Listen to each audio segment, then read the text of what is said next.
বাংলাদেশ ভারত সীমান্তে আবার উত্তেজনা। এবার উত্তেজনা চাঁপাই নবাবগঞ্জ সীমান্তে।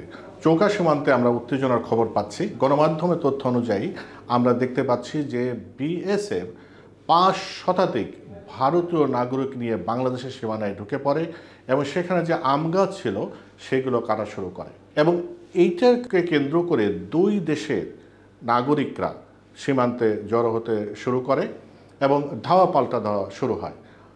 এবং যে ভারতীয় জনগণ যে বাংলাদেশে ঢুকে পড়েছে, তারা পাথর ছুঁড়েছে, হাসুয়া নামে একটা অস্ত্রের আঘাত করেছে, তাতে করে বাংলাদেশের অন্তত ৩ জন নাগরিক আহত হয়েছে। ঘটনার বিবরণে আরও জানা যায়, বাংলাদেশের নাগরিকরা শূন্য রেখা বরাবর বাংলাদেশের জমিতে ধান কাটতে গিয়েছিল। এরপর ভারতীয় নাগরিকরা বাংলাদেশে আসা শুরু করে।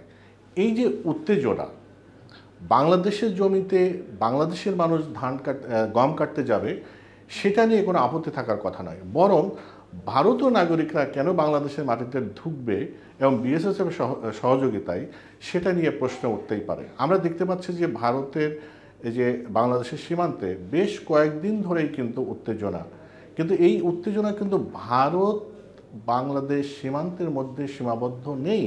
এটা কিন্তু দুই দেশের মধ্যে কূটনৈতিক পর্যায়ে উত্তেজনা তৈরি হয়েছে। আমরা কয়েকদিন আগে দেখেছি যে বাংলাদেশ কিন্তু যে ভারতীয় হাই কমিশনার তাদেরকে তলব করে বাংলাদেশের আপত্তির কথা জানিয়েছে, প্রতিবাদ জানিয়েছে যে সীমান্তে যে হত্যাকাণ্ড হচ্ছে, সীমান্তে যে বিভিন্ন রকম উত্তেজনা তৈরি করা হচ্ছে, উস্কানি দেওয়া হচ্ছে, সেটা অসন্তোষ জানিয়েছে।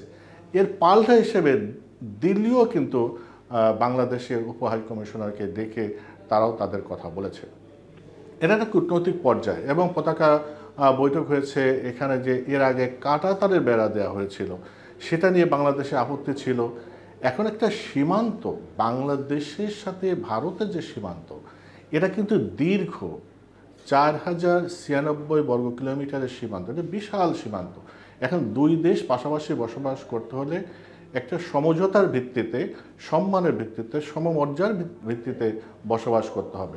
সীমান্তে দুই দেশ তার নিরাপত্তা ব্যবস্থা নেবে, এটা স্বাভাবিক, কিন্তু এটা আন্তর্জাতিক নিয়মকানুন আছে। বাংলাদেশ সব সময় সেই নিয়মকানুন মেনে আসছে, কিন্তু আমরা বারবার দেখতে পাচ্ছি ভারত কাঁটাতারের বেড়া দিচ্ছে। সেটা কোথায় দিচ্ছে? আন্তর্জাতিক সীমানা লঙ্ঘন করে, যে 150 গজের ভিতরে কোনো কিছু করা যাবে না, কিন্তু তারা তার ভিতর যদি করে, ভারত প্রতিবাদ জানাবেই। এই জায়গাটা হলো আপত্তি। বাংলাদেশ ভারত একটা প্রতিবেশী দেশ, প্রতিবেশীর সাথে সম্পর্ক সবসময় থাকবে। সবসময় যে ভালো সম্পর্ক থাকবে তা নয়, কিন্তু সেটা সমাধান করা যাবে না সেটা তো নয়, এবং কূটনৈতিক ভিত্তিতেই সেটা সমাধান করা যায়। ঘটনা যেটা ঘটেছে এর আগে, যে 15 বছর ধরে ভারত যে সুবিধা নিয়ে আসছে, তারা যা চেয়েছে তাই পেয়েছে, সীমান্তে যা খুশি তাই করেছে।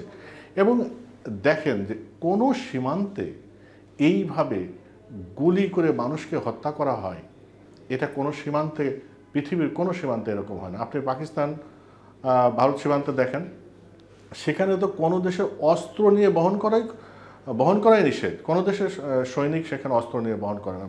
ভারত, নেপাল যে সীমান্ত আছে, বা অন্য অন্য পৃথিবীর কোনো দেশেই কিন্তু এইভাবে গুলি করে বিনা বিচারে এইভাবে হত্যা করা হয় না। কোনো মানুষ, বাংলাদেশের মানুষ যদি কোনোভাবে অনুপ্রবেশ করে, অবৈধভাবে প্রবেশ করে, সেটাকে তার জন্য তো আলাদা একটা নিয়মকানুন আছে, তাকে ধরা যায়, তাকে আইনে আছে, দুই দেশের সাথে বৈঠক করে সেটা হতে পারে, কিন্তু তাকে গুলি করে মেরে ফেলবেন। এবং ভারত একমাত্র দেশ যেটা বারবার বৈঠক করে, কতবার বৈঠক হয়েছে তার ইয়াত্তা নাই, বারবার বৈঠক করে কিন্তু কথা দিয়ে কথা রাখে না। এই যে 33 বছর কাটলো, কেউ কথা রাখেনি। ভারতের ক্ষেত্রে এটা সবচেয়ে প্রযোজ্য। 54 বছর কেটেছে, বারবার বৈঠক হয়েছে, জিরো টলারেন্সের কথা বলা হয়েছে যে সীমান্তে হত্যাকাণ্ড হবে না। যেদিন বৈঠক হয় দেখা যায় সেই দিনই বা তার পরের দিন কোথাও গুলি করে হত্যা করা হয়। এটা ভারত ইচ্ছাকৃত করে না কি করে আমরা সেটা জানি না, কিন্তু আমরা প্রত্যাশা করব ভারতের সাথে আমরা খারাপ সম্পর্ক চাই না। ভারত আমাদের নিকটতম প্রতিবেশী, বড় প্রতিবেশী। তাদের সাথে আমাদের সম্পর্ক হবে বন্ধুত্বে, বড় ভাই সুলভ নয়, বা দাদাগিরির সম্পর্ক নয়, বা অতীতে যে সম্পর্ক ছিল ভারত যা বলবে আমাদের তাই শুনতে হবে এমন নয়। আমরা একটা স্বাধীন সার্বভৌম দেশ, তারাও একটি স্বাধীন সার্বভৌম দেশ। তাদের সাথে আমাদের সম্পর্ক হবে সমমর্যাদার ভিত্তিতে, বন্ধুত্বের ভিত্তিতে। সেই সম্পর্ক করার জন্য দুই দেশের আলোচনার ভিত্তিতে এমন কোনো সমস্যা নেই যে সমাধান করা যাবে না। কিন্তু এই যে উস্কানি, বিশেষ করে ভারতের মিডিয়ার যে উস্কানি, কী দিয়ে শুরু হলো? সংখ্যালঘু নির্যাতনের কথা বলে এটা ফুলিয়ে ফাঁপিয়ে প্রোপাগান্ডা করে ভারতীয় মিডিয়া এমনভাবে করা শুরু করলো। বিশেষ করে শেখ হাসিনা যখন দেশ থেকে পালিয়ে ভারতে গেল, ভারত যখন তাকে আশ্রয় দিল, তারপরে ভারত যেন মনে হচ্ছে এটা কোনোভাবেই মেনে নিতে পারছে না। কিন্তু এটা তো বাস্তবতা। বাংলাদেশ একটি স্বাধীন দেশ, তাদের সার্বভৌমত্ব মেনে নিতে হবে। ভারত এই জায়গাটায় আমার মনে হয় তাদের কূটনৈতিকভাবে কাজ করা দরকার। এবং সেই যে সংখ্যালঘুর নিয়ে যে ইয়েটা হলো, উত্তেজনা হলো, এটা দেখা গেল যে পরবর্তীতে ভারতের মিডিয়া যত উত্তেজনা করুক, পরবর্তীতে বিভিন্নভাবে ফ্যাক্ট চেকিংয়ের মাধ্যমে এটা দেখানো হয়েছে যে এটা আসলে সত্য ঘটনা নয়। যা হয়েছে সেটা কিন্তু ভারতের মিডিয়া, বাংলাদেশের মিডিয়া তুলে ধরেছে।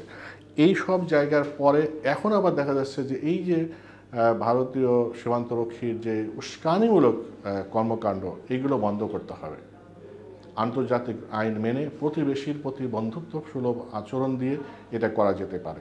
বলা হয় যে তা বাংলাদেশের মানুষ অনুপ্রবেশ করে, হয়তো করে বা করতে পারে, সেটার জন্য কিন্তু গুলি করে মারতে হবে? গুলি করে মারা যাবে না। তাদেরকে যদি অনুপ্রবেশ করে ধরুন, ধরে আইনের আওতায় দেন, সেটা নিয়ে কারো আপত্তি নাই। কিন্তু বাংলাদেশের কোনো কোনো সীমান্ত দিয়ে যদি বাংলাদেশের মানুষ যায়টা কেন? বাংলা সীমান্তে এত তাদের পাহারা, এত আধুনিক অস্ত্র বা আধুনিক তাদের সার্ভিলেন্স, তারপরে তারা কিভাবে যায়? সতর্ক না করে কিভাবে গুলি করে? এটা তো কোনো মানবিক বিষয় নয়। এত অমানবিক বিষয় বারবার ঘটবে, বাংলাদেশের মানুষ 18 কোটি মানুষ এটা মেনে নেবে তা কিন্তু নয়। বাংলাদেশের 18 কোটি মানুষ জেগে আছে, তাদের দেশকে রক্ষা করার জন্য তারাই যথেষ্ট। এখানে ভারতের আরেকটি জিনিস যেটা জানা দরকার, ভারতীয় সীমান্ত ঘেঁষে যেসব ইন্ডাস্ট্রি গড়ে উঠেছে বাংলাদেশে পাচার করার জন্যে, সে যে ফেন্সিডিল কোত্থেকে আসে? যদি সোর্স না থাকে তাহলে বাংলাদেশের মানুষ যাবে না।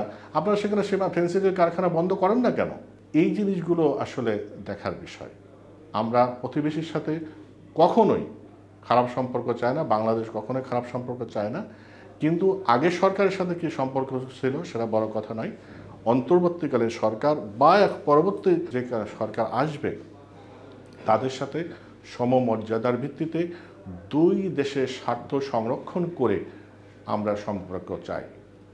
বাংলাদেশ যদিও পররাষ্ট্রনীতিতে আমরা বলি যে সবার সাথে বন্ধুত্ব, কারোর সাথে বৈরিতা নয়, কিন্তু আসলে বন্ধু শত্রু বলে স্থায়ী কোনো বিষয় নাই। যা আছে তা হলো জাতীয় স্বার্থ। বাংলাদেশ তার জাতীয় স্বার্থ দেখবে, ভারতও তার জাতীয় স্বার্থ দেখবে।